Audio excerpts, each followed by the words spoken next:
আলহামদুলিল্লাহ আমরা শুকরিয়া আদায় করলাম কার? আল্লাহ। আল্লাহর শুকরিয়া আদায় করলে লাভ না লস? আল্লাহর শুকরিয়া করলে কেমন লাভ? আল্লাহ পাক রব্বুল আলামিন বলেন, লা ইন শাকারতুম লাযীদান্নাকুম ওয়া লা ইন কাফারতুম ইন্না আযাবি লাশাদীদ।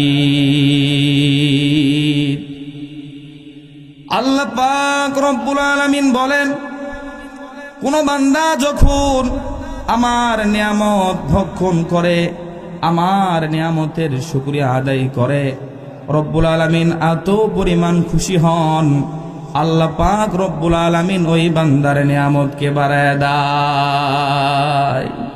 সুবহানাল্লাহ পড়েন। আর যে ব্যক্তিরা, আমার যেগুলো বান্দা আমার নিয়ামতকে খায়, আমার নাজ নিয়ামত ভক্ষণ করেন, কিন্তু আমার শুকরিয়া আদায় করে না, আমি আল্লাহ ইন্না আযাবি লাশাদীদ, ওই বান্দাকে কঠিন ভাবে আমি আযাবের মধ্যে নিক্ষেপ করব, কঠিন আযাবে আমি তাকে গ্রেফতার করব। বলি নাউজুবিল্লাহ।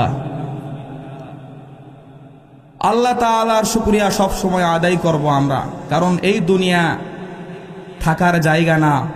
এখানে আজকে আসি, আমরা কালকে চলে যাব। আর যেই বান্দাদের মধ্যে আল্লাহ তাআলার ভয় থাকে, সেই বান্দা কখনোই গুনাহ করতে পারে? সবাই বলেন পারে? সে ব্যক্তি কখনোই গুনাহ করতে পারে না, কারণ যেখানেই যায় সেখানেই সে আল্লাহকে দেখতে পায়। ঠিক না ভাই? ঠিক বলেন। বাদশাহের দরবারে অনেক প্রজা ছিল, সবাই ভালো ছিল, বাদশাকে